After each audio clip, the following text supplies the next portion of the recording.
আমার প্রশ্ন হলো, আল্লাহর জমিনের মধ্যে কোরআনের সংসদ গঠন করার দরকার আছে না নাই?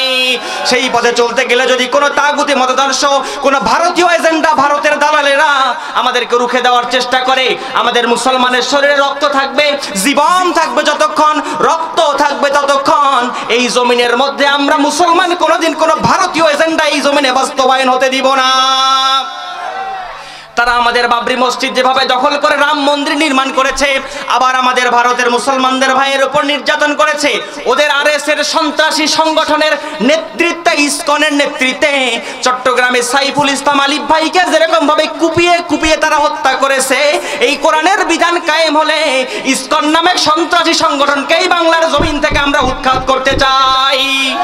সেই পথে চলতে রাজি আছেন কারা? একটু হাত তুলে আল্লাহকে দেখান না। আগামীর বাংলাদেশ গড়তে হলে কোরআনের সঙ্গে থাকতে হবে আমাদেরকে, ঠিক কিনা বলেন?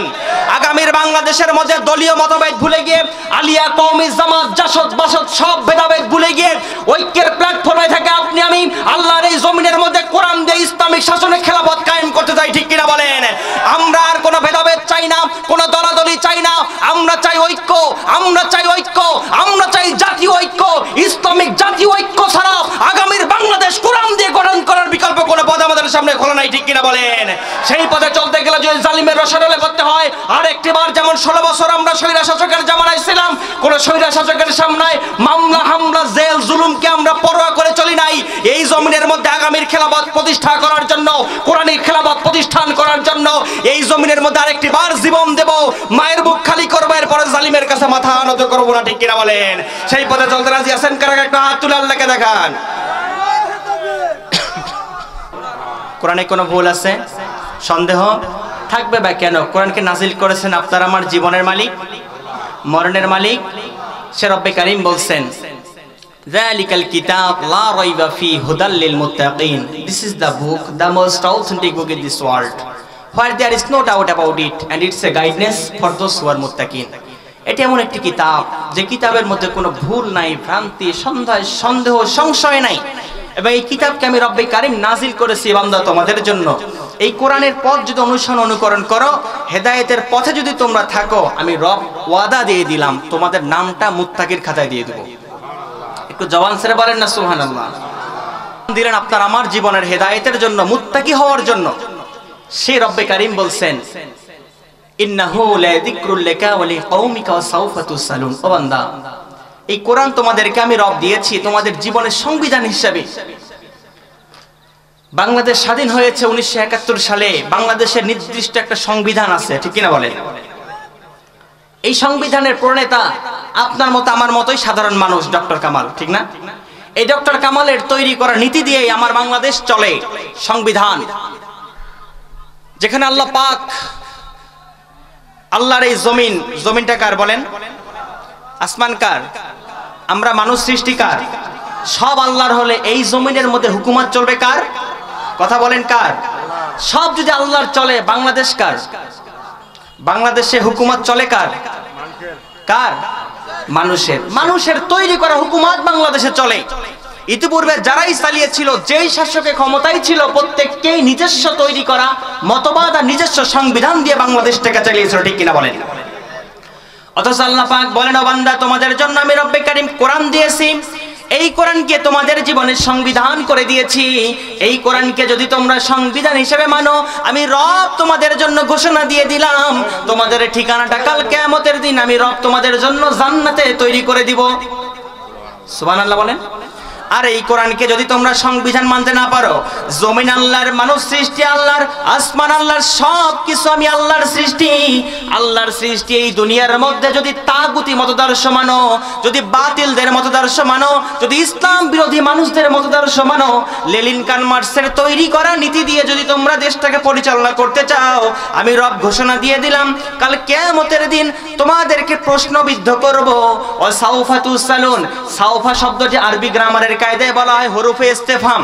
এই হরফে ইস্তেফহাম দিয়ে আল্লাহ পাক বললেন, ও বান্দা, তোমাদেরকে আমি রব কিয়ামতের দিন প্রশ্নবিদ্ধ করব।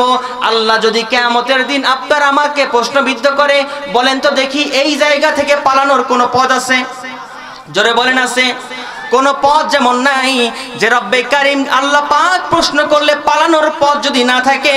আমার প্রশ্ন হলো, যেই রবের বিধান মানলে যদি জান্নাতে যাওয়া যায়, সেই বিধানের রবের ঈদ বিধান, সেই রবের দেওয়া কোরআনের বিধান এই জমিনের মধ্যে কায়েম করার দরকার আছে না নাই? ইতিপূর্বে যত শাসক ক্ষমতার মধ্যে ছিল, কেউ আল্লাহর কোরআন দিয়ে দেশ শাসন করে নাই। কাজে আগামীর বাংলাদেশটা নবগঠিত বাংলাদেশ, নবস্বাধীন যুক্ত এই বাংলাদেশ, নতুন করে ফিরে পাওয়া এই বাংলাদেশটা আগামীর জমিনের মধ্যে যেই ক্ষমতায় আসবে, আমাদের মুসলমানের এটাই দাবি, 90% মুসলমানের দেশ, আমাদের দেশের রাষ্ট্রীয় সংবিধান হবে আল্লাহর কোরআন। এই দেশের মধ্যে আল্লাহর কোরআন ছাড়া কোনো তাগুতি মতাদর্শ চলবে যে বাজারাই সেই পথের দিকে আমাদেরকে ধাবিত করার চেষ্টা করবে। 24-এর গণ আন্দোলনের মতো করে আরেকটি বারের জন্য স্বৈরাচার বিদায়ের জন্য হলেও মায়ের বুক খালি করতে রাজি আছি, স্ত্রী সন্তানকে বিধবা করতে রাজি আছি। এরপরে কোনোদিন কোন জালিমের সামনে আমরা মাথা নত করব না। জীবন থাকবে যতক্ষণ আল্লাহর কোরআনের সঙ্গে থাকবো তত। যে রব্বে কারিম দিলেন আমাদের জীবনের সংবিধান হিসেবে আল্লাহর কোরআন, এই কোরআনকে যদি সংবিধান হিসেবে মানি, এই কোরআনকে সংবিধান হিসেবে মানার জন্য আপনাদের বিবেকের কাছে আমি প্রশ্ন রাখতে চাই, প্রাণপ্রিয় ডোমারবাসী, এই কোরআনকে আগামীর বাংলাদেশ গঠন করার জন্য এই কোরআনকে আমাদের পার্লামেন্টে পাঠানোর দরকার আছে না নাই? আর একটু জোরে বলেন না, আছে না নাই? কোরআনকে পার্লামেন্টের মধ্যে পাঠালে আমাদের সুযোগ সুবিধা, আমাদের বেনিফিটটা কি? রাসূলের জামানার মধ্যে কোরআন দিয়ে দেশ শাসন করার কারণে সেই দেশটা হয়েছিল সোনার দেশ।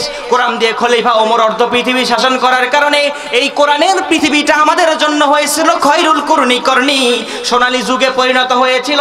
আজও যদি আমরা সোনালী যুগ পরিণত করতে চাই, সোনালী যুগ এই বাংলার ভূখণ্ডে কায়েম করতে চাই, সোনালী সমাজ যদি আমরা দেখতে চাই, যে এই সমাজের মধ্যে চুরি থাকবে না, অন্যায় থাকবে না, অবিচার থাকবে না, জুলুম থাকবে না, রাহাজানি থাকবে না, নারীদের অধিকার সঠিক মতো বুঝে দেওয়া হবে, প্রত্যেক মানুষ সবার সকলেই সমানভাবে অধিকার ফিরে পাবে।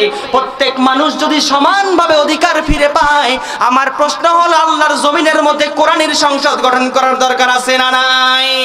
সেই পথে চলতে গেলে যদি কোনো তাগুতি মতাদর্শ, কোনো ভারতীয় এজেন্ডা, ভারতের দালালেরা আমাদেরকে রুখে দেওয়ার চেষ্টা করে, আমাদের মুসলমানের শরীরে রক্ত থাকবে, জীবন থাকবে যতক্ষণ, রক্ত থাকবে ততক্ষণ, এই জমিনের মধ্যে আমরা মুসলমান কোনোদিন কোনো ভারতীয় এজেন্ডা এই জমিনে বাস্তবায়ন হতে দিব না।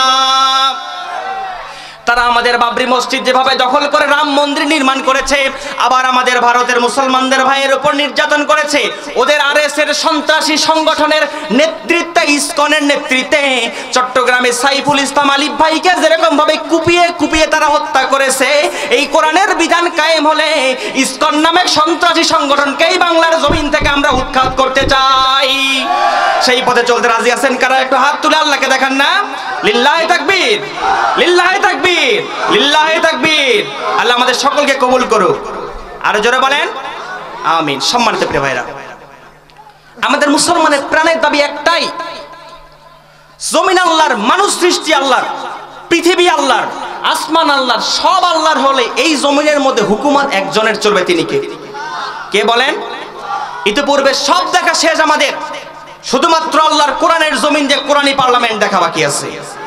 আগামীর বাংলাদেশ গড়তে হলে কোরআনের সঙ্গে থাকতে হবে আমাদেরকে, ঠিক কিনা বলেন? আগামীর বাংলাদেশের মধ্যে দলীয় মতভেদ ভুলে গিয়ে, আলিয়া, কওমি, জামাত, জাসদ, বাসদ সব ভেদাভেদ ভুলে গিয়ে ঐক্যের প্ল্যাটফর্মে থেকে আপনি আমি আল্লাহর এই জমিনের মধ্যে কোরআন দিয়ে ইসলামিক শাসনের খেলাফত কায়েম করতে চাই, ঠিক কিনা বলেন?